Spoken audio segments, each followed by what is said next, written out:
we are going to start this day with this amazing presentation that it's called, let's just give me a moment. Let me put this, okay, perfect. But it's called Inquired-based Science Education in Metal Polluted Areas in Peru, training teachers on how to teach science by the use of biosensors. Today, we are going to have Dr. Tom Peeters, who is in Belgium. Tommy got his PhD in biotechnology at KU Leuven, Belgium, where he elucidated signal transduction in yeast. As a postdoctoral researcher at UPF at Barcelona, Spain, he rewired yeast cells to behave as logic gates for biocomputing. Currently, he's lecturing in microbiology and biotechnology. To the Bachelor's in Biomedical Laboratory Science at the Erasmus Brussels University of Applied Science and Arts, where he, inspired by the global DI-Bio community, initiated the Open Biolab Brussels in September.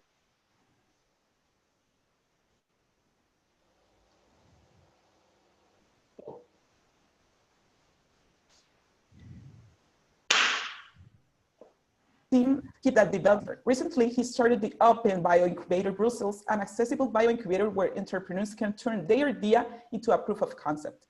Also, we have Daniel Guerra, who is a doctor too. He has a master's science in biochemistry and molecular biology in 2000 from University of Peruana Cayetano Heredia, and a PhD in biomedical science in 2005 from the Université Catholique de Leuven.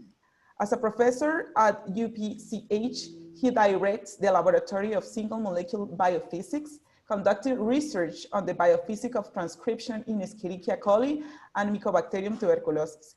Recently he directs projects that take advantage of the knowledge generated on the regulation of gene expression in bacteria for various biotechnical applications. We are really happy to have you here, and you will have 45 minutes to your presentation. After, we have 15 minutes for questions of the audience. So the word is yours. Welcome today. Thanks. Thank you very much, Alejandra. Tom and I decided that I will start with the presentation, and then we will see how it goes on all the subjects. Let's see. I will share my screen now. Mi idioma nativo es el castellano, así que estoy contento de recibir preguntas también en castellano, or in English if you feel better to talk in English. I'll have some mixture of English and Spanish in my slides, sorry for that, but it might even help on the exchange and also in the fun, I hope. Well, let's put this in complete presentation. Okay. So just in case you didn't catch the names, Tom is the one with the screen with the elegant logo of Open Lab Brussels, and I am the one here with the wet hair. So the title of the project is this, about science education. We're going to develop, in summary, we're going to develop a biotechnological tool and give it to the high school teachers. And not only give them the tool, but also work with them so that inquiry-based education can be developed. What is inquiry-based education? This is educación basada en indagación, right? So the inquiry means that the students will make research, will do questions about their environment, and will have the possibility to pursue the questions they have out of their curiosity. We hope that the biotechnological tools we will give them will help them and empower them to pursue their own curiosity and answer their questions while they learn a lot about biotechnology, about biology, and about modern techniques. This is a short title that we use to communicate with the teachers in Peru. So, biosensors. We're developing a teaching for the future.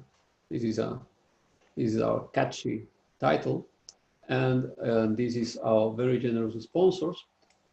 VUS, this is a Flemish institution that is supporting this project as a pilot for an intervention schools with biotechnology. If you want more information about this funding opportunity, you can go to this link, or just look for the UOS, and you will find a lot of very interesting information and exciting projects all around the globe that are being supported by this institution. So let's go to Peru. This is the Amazon rainforest, and this is mercury. What is going on here? This couple are actually illegal miners of gold. They are looking for gold in the river. And what is that they do? They use this gasoline pump. This is a motor, and they pump from the sediment of the river a lot of mud, all the sediments that are there, all the material. They pump this up and they spread it inside their boat. They have a place to spread all these, and they filter to get some specific sizes and some part of the sand that is dark grains. And within those dark grains, many times you have some particles of gold. To separate the gold, they had to, they follow some procedures of a few steps, and that includes adding mercury to this suspension of particles. All the rest that is not desired, they pour it back to the river. That includes a lot of mercury that is going back to the river. Of course, this is not good. Let's go to the numbers. The national safety standards in Peru for the safety of the water is only of 0.001 parts per million. This is the same as milligrams per liter. In the case of mercury, it's 0.001, what is allowed as safe. This is considered safe for waters in a river, in a rainforest, in terms of being recreational water where you can take a bath, or also water that can be considered not harmful for the environment, for the ecosystem, for the species that live over there. It's for edible water, it can be a little bit different, but for this kind of water, it is this number. Okay. In the case of cadmium, you are in a close number, is 0.004 parts per million. But what is the number that we actually find in the river? In the river Nanay, the river Nanay is one part of the Amazon rainforest, and it is the river that gives water to Iquitos, the biggest Peruvian city in the rainforest. And there you can find 0.001 parts per million in cadmium, which is considered safe. That's not dangerous. Your body is prepared to receive this amount and filter it out. You are not harmful if you take this concentration. But in mercury, it's extremely variable. It sometimes is high, sometimes is low. This is the average taken in after sampling different spots of the Rio Nanay, the river Nanay, and after averaging on different times within a year. And you have this average of 0.008, 8 times the safe, what is considered safe. Of course, this is already a lot, but look at the standard deviation. It is just the same as the measurement. So it goes more than twice this, and almost also it can go to a safe level. So this is extremely variable. And on what it depends? It depends on the season, when the river flows in and you have floods and really high tide of the river, or when the flow is going out and you have low tide and low level of the river, then the concentration increases. But look at what happens in the sediment. In the sediment, you have a huge amount of mercury and cadmium. So if you are using these kind of pumps and removing the sediment and putting it up again, you make all this turbidity all around. This is terribly, terribly, terribly harmful. There are many ways on why this is harmful. Of course, you cause the water not to be transferred. and then the light cannot go in and it will not feed with energy to the algae, to the cyanobacteria. So you are breaking the cycle of energy in the river. But on top of that, you are reintroducing all these minerals that are in the sediment, and you're putting them back in the water. Of course, they can go back down again, but with the tide and all this movement of the river, you have a lot more of minerals in the water just because of this pumping.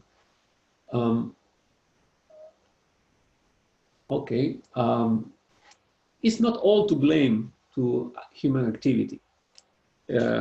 All these sediments with a lot of minerals, they also come naturally from the mountains, from the rocks, because the area, the Andes and the lower part of the Andes where the Amazon starts, is extremely rich in minerals. You can find cadmium, arsenic, zinc, a lot of metals. Of course, this is crucial for Peruvian economy. It is a great opportunity for development to have all these minerals, but naturally the erosion takes these minerals from the rocks and put them in the rivers, in the fresh waters. So naturally, you already have, probably in some places, dangerous concentrations of metals. That's why probably you have so much in the sediment. But the minerals in the sediment don't do as much harm as the minerals in the water. When the minerals are in the water, they can take this path towards human consumption. Of course, they can do harm also to the animals and plants. But let's see. When you have mercury, it can be neutralized, let's say, not neutralized, it can be assimilated, that's the word, assimilated by bacteria, and it is converted, it is transformed into methyl mercury, and that becomes part of the food of small fish, and the small fish are food of bigger fish. Unfortunately, the filtering of these minerals in the system of the fish is not efficient. So they are actually accumulating during their life more and more minerals. Excuse me, the older is a fish, the higher amount of minerals that it will have in its body. And also the bigger is the fish, the more fish it has eaten. And each small fish has accumulated during its lifetime a high amount of minerals, and each big fish that takes into its body a number of small fish is now having all these lifetimes concentration of mercury and cadmium and other metals inside its own body. So this is a chain of bioaccumulation, and it's called also biomagnification because of these effects. People actually fish here, they take the fish for eating, and this is a terrible source for intoxication. In our systems, the minerals, the cadmium and mercury can make all these effects. They are carcinogenic, they are teratogenic, so they cause mutation and they cause malformations in the developing body of new children. They harm the renal cortex. They are not easily filtered out, and the kidneys suffer a lot. They cause generation of reactive oxygen species. They cause oxidative stress. Now, how is that they cause this oxidative stress? It is not entirely clear, but at least part of the effect is due to their binding to the sulfhydryl groups. Proteins have cysteines, the cysteines have sulfhydryl groups, and the sulfhydryl groups bind to the metal in an almost irreversible way. It's a weak covalent bond, and that keeps there. So the enzymes can become completely useless after they bind these metals. And also our defenses against oxidative stress as glutathione is irreversibly binding to metals, and so our defense against the reactive oxygen species also goes down. It is bioaccumulated, as I said, but how it is bioaccumulated, it differs from tissue to tissue, and it differs from species to species. The biggest species, the oldest the fish, the higher amount of mercury you will have in the body, but not evenly in the body of the fish, but more in some organs like the wheels, las agallas, and some other organs like the liver of the fish. Now, of course, the activity of these pumps is completely illegal, but imagine the huge territory that we are talking about. Peruvian rainforest is really too much a place to be controlled by police that go from one to intervene and confiscate the motor pumps. And of course, this is completely not sustainable work. You have thousands of these small boats throughout the rivers in the whole rainforest.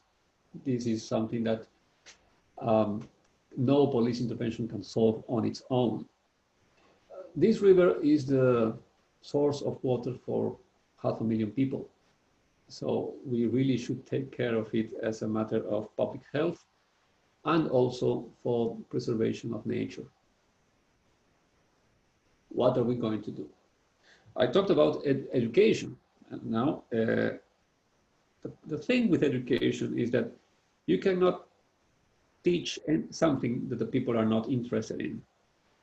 The problem about mercury and about cadmium in the rivers is something well known by Peruvian people, and we are already very concerned about it. Of course, the miners, they are looking for a good life for their own. It is understandable, their activity. It's illegal and it's harmful, but you have thousands of people who depend on this.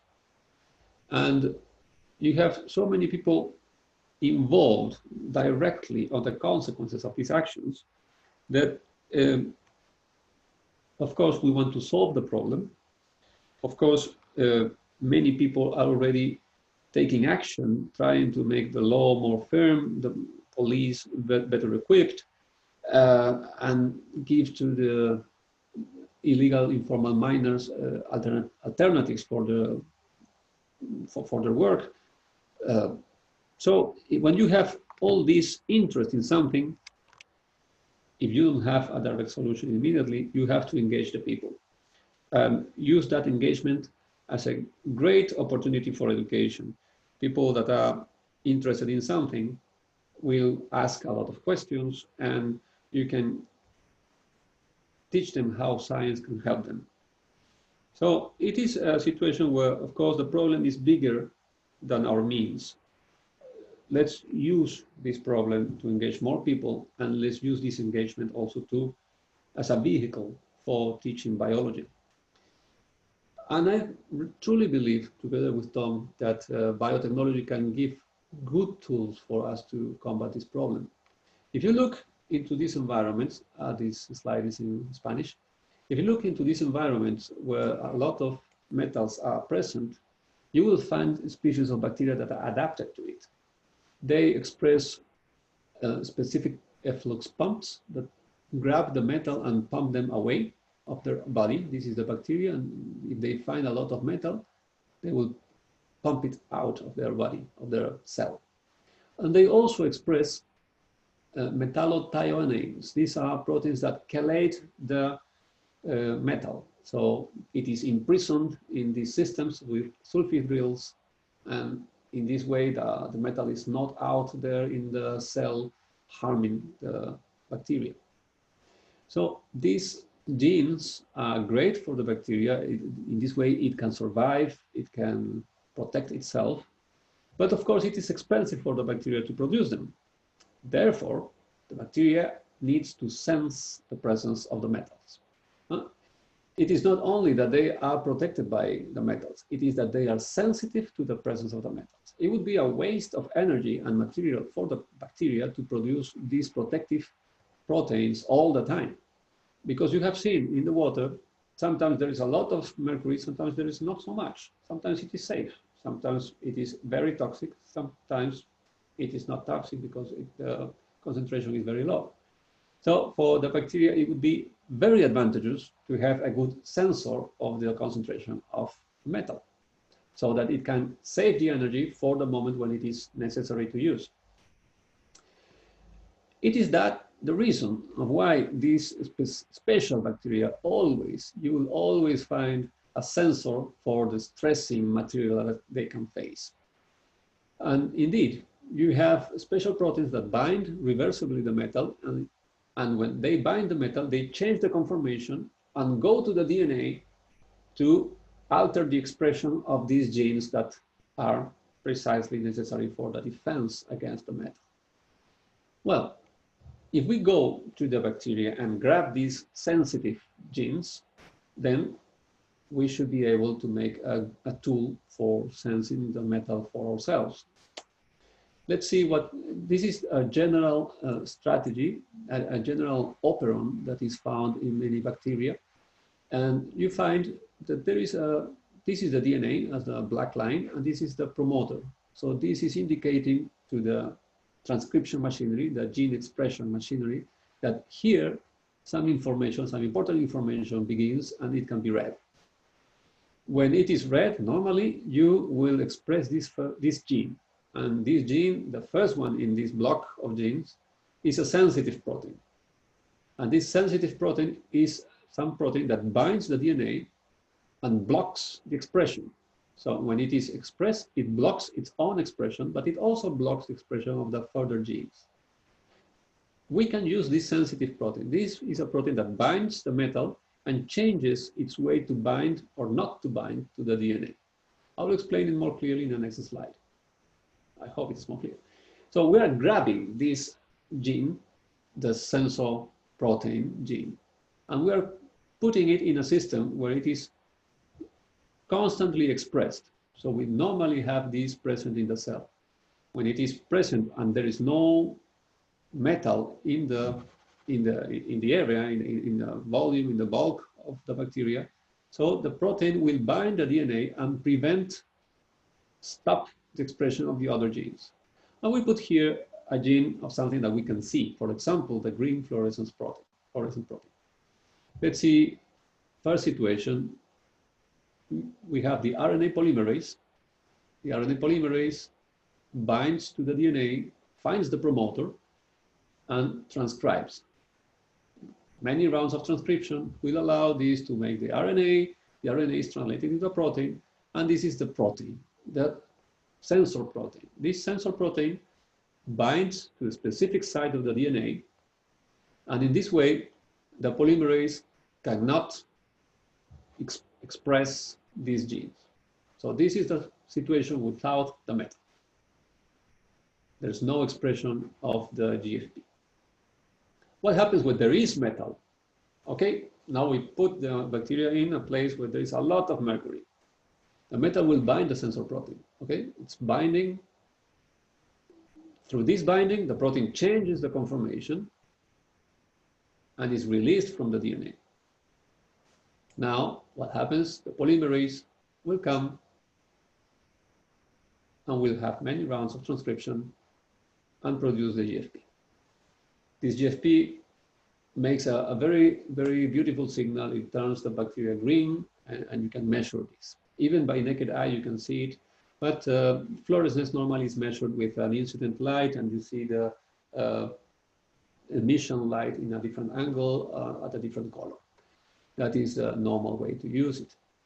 So there is a number of sensor genes that have been isolated in many bacteria throughout the last 20 years. You have a lot of literature wrote about this. And there are systems that are very simple as the one I presented. And you can also play with logical gates where not only one protein has to bind, but also a second one. Or you can have a negative feedback or a positive feedback loop to have a bigger signal or a lower background. You can really be playing here a lot. You can be an artist here. I will not talk much about it because this is something that we are still learning how to do. There is a lot of combination, and I think Tom will explain much more about these strategies and the many, many strategies that genetics are now offering.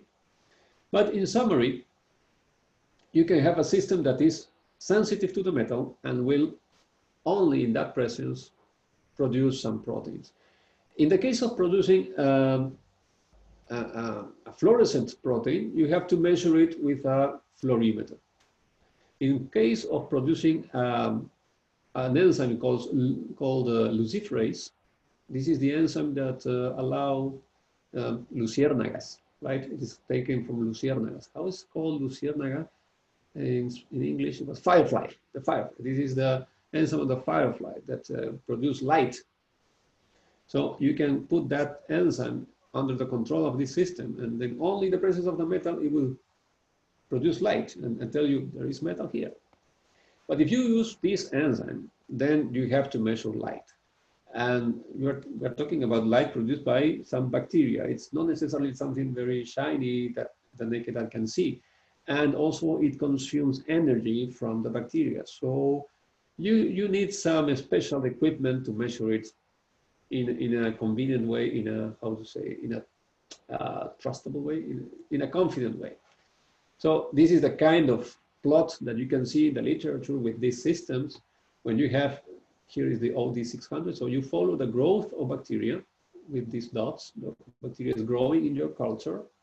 But if you have the presence of the metal, in this case a metal, in the culture, you measure the light intensity in time. You see that the more bacteria, you have more light, but there is a peak only in the presence when you have a metal. These systems are nice when you have the equipment to measure it. You will distinguish the peak in a specific point of the time during the growth of bacteria. It is nice to have this scheme, understanding that in the present you have expression, in the absence you don't have expression. But normally it is not that simple. You have, nevertheless, always some background expressing the genes, even in the absence of a metal. And the more bacteria you have, the more background you have. But in the presence of the metal, you have even more signal. Yes, but when you have so many bacteria, you already have a lot of signal. If it is a naked eye, you will not distinguish a difference. You need a machine to really tell you a difference between different time points. So it works, but it needs a lot of equipment, and it needs a lot of work standardizing the system to know at what point you have to measure, what is your sensitivity, and so on. But we are taking this and playing in our lab, making a new system, something that we hope is going to be more in the reach for everybody. This is Dalin Ceballos. This is a student in my lab. He is recently graduated in biology, and he's showing us here a bacteria, a culture of bacteria without the expression of a red protein and with the expression of red protein. So sometimes it is just about picking the right pigment that you can see easily at some point in the time, or maybe it just accumulates indefinitely and you will see it. This is, I remember the moment he was very excited about this difference, and look at that. I mean, I'm very happy that spontaneously I captured this moment, because I think it really shows the excitement of how different they can be if you have the right pigment. And this is the most exciting result we have yet. Let me see. Yeah, so this is the culture of bacteria under different concentrations of mercury. And we are very happy to see that even at rather low concentrations of 25 nanomolar, we already have a very different color showing up. If you make the calculations, 25 nanomolar of mercury corresponds to 0.005 parts per million. This is wonderful for us because, as you might remember from previous slides, the safety standard is on 0.001, but the water was about, in average, 0.008.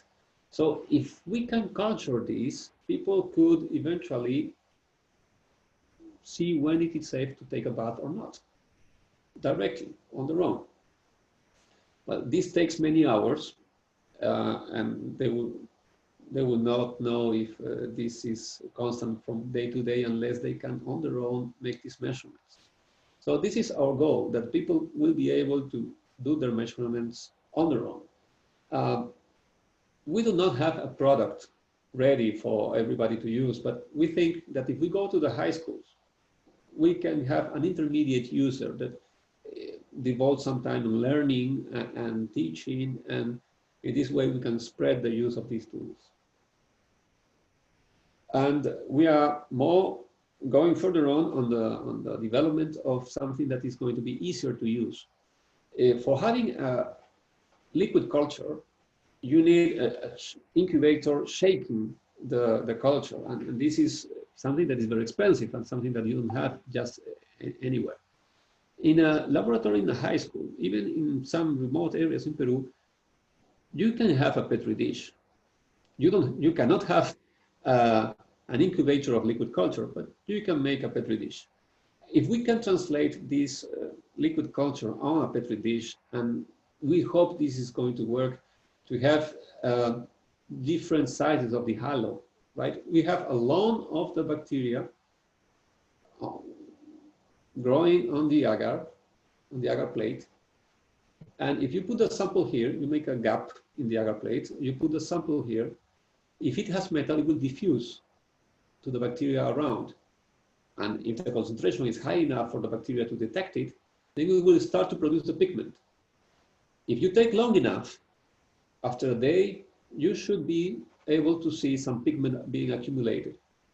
We are trying now different pigments to see which one works best, and also different promoters of the repressor and the signal to see if we can increase sensitivity. And with all this juggling of genes, we hope to get something that will be simple to use in a Petri dish by anybody in any high school. How long do I take? Okay, I can talk now about the project in education, how we intend to intervene in education. And these slides are in Spanish, so I will continue in English, and people can read it in Spanish if they feel like it, or train their Spanish. I know Tom is happy to have opportunity to train his Spanish, and so this is for you. Sorry for not translating everything. So the project is right now on this first step, is developing and improving this biosensor for mercury and cadmium. In mercury, we have very encouraging results because it's already very, very sensitive. Now, immediately after, we are summoning a number of teachers from different high schools to learn how to use the biosensor.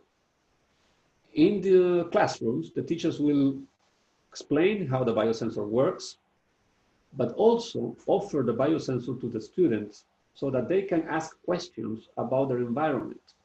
They will ask questions if the hair has mercury, because if they have been exposed through their lifetime, it is, or in the few months where the hair is growing, they will have accumulated mercury in the hair.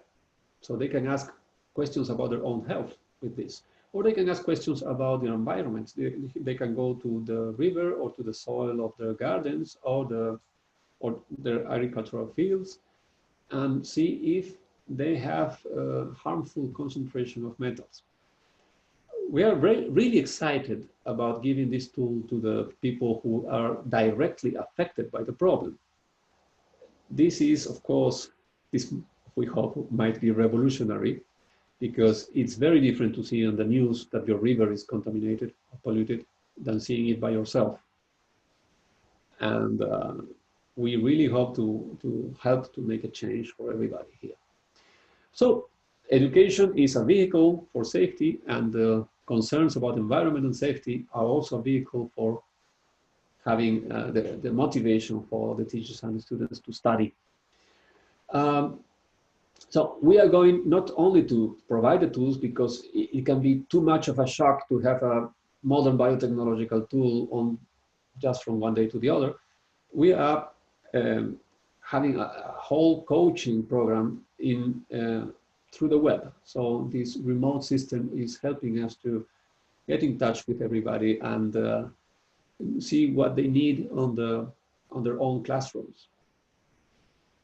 So we start with this workshop, summoning 30 teachers, only 30, 10 from the 3 different provinces in Peru, and teaching them about the biosensor and how to use it. We are starting with teachers that are selected by the local agencies of the Ministry of Education. This is Pamela, who is working in my lab, and she has some experience teaching. Now she will start teaching to the teachers. The workshops with the teachers are programmed to be in July 2021. They were programmed to be in February 2021, but of course we are delayed for obvious reasons. But we are very, very, very, very excited about that. We are 10 in Lima, 10 teachers in Iquitos, and 10 teachers in Cajamarca. I will show you the map. And they will learn about the functional biosensors, and they will produce, on the workshop, the teachers will produce proposals on how they are going to use them in the classroom and in the inquiries by their students. We are organizing these on schools that are able to have this equipment. We are, for the time being, we are demanding for the schools to have this Bunsen burner. This is an absolute requirement for having a good Petri dish in the lab. So they must provide a table and a Bunsen burner. If the school can provide these 2 things, they can do the experiment. So this already excludes many of the current schools, and that is unfortunate. But we are starting with 30 schools, and these 30 schools must provide this burner. The curriculum in Peru is stating these competencias, right? These competences, these abilities of the student. They have to be able to explain the world through the knowledge of science, and they have to be able to do scientific inquiry, so to ask questions. They will have questions about their environment that they will have to try to answer with the measurements they can do on their own with a biosensor. As a consequence of this, they will discuss how to, this is another competence not in natural sciences, but in social sciences, about how to manage the environment. So they will have to ask questions, why this is full of metal, why this is not, why is that my hair has metal, but the river doesn't have, where is the metal coming from? So they will have to make inquiries on the literature, or interviewing people, and propose actions. And this is the general goal of the education, to develop citizenship. This is just a list to show you what are the materials that we are asking for each school to provide. This is the equivalent of a bit around $150, something like that in total. So we are asking to each school of the 30 schools that are participating to provide these materials. If they have too much trouble to get something, we can provide that. But this is the other side commitment that we expect, and also that will encourage the association between the director and the teachers. This is our commitment to develop the web, to show all the theory about the biosensor, handbooks about how to use it, and videos of us showing how to do each procedure. Of course, this is aimed to the teachers in Peru, but we hope that this can go global. You know, the web is a great ally in these efforts. And through the 2021, we have to learn about the problems that the teachers will face. It is not only that we are teaching them, it is that they are telling us all the highs and lows of their efforts. And we are programming monthly video conferences with the teachers so that they can share with us directly their opinions, their problems, their suggestions. Of course, remotely, email and just messages can work, and that's part of the program, but we believe a lot in these face-to-face conferences. So this is our team. You just met Tom, this is me talking. This is my team in the lab, Pamela and Dalin. Miriama is our pedagogy specialist. She has worked a lot in the Ministry of Education in Peru, and she's helping us to contact each of the local agencies in the 3 provinces. We have a colleague in Iquitos, Juan Carlos, in the Universidad Nacional de la Amazonía Peruana.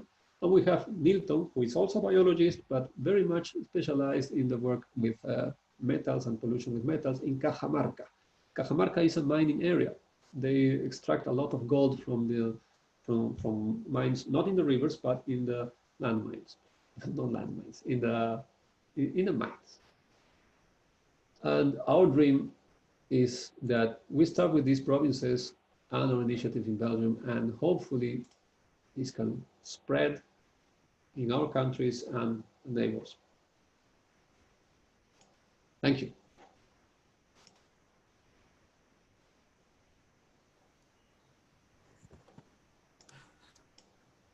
Thank you very much, Daniel, for your presentation. It was really great to see how you take like biotechnology to accomplish with students in rural areas. What are the challenges that you have been facing with this? Because biotech is like a complicated language to take to students or maybe to communities. How you accomplish that? Well, that's a very good question. This is aiming to the last year, so in 4th and 5th of high school. So the last 2 years in high school. And as part of the curriculum, they are supposed to learn about DNA and the expression of proteins. So we are not making this out of the blue.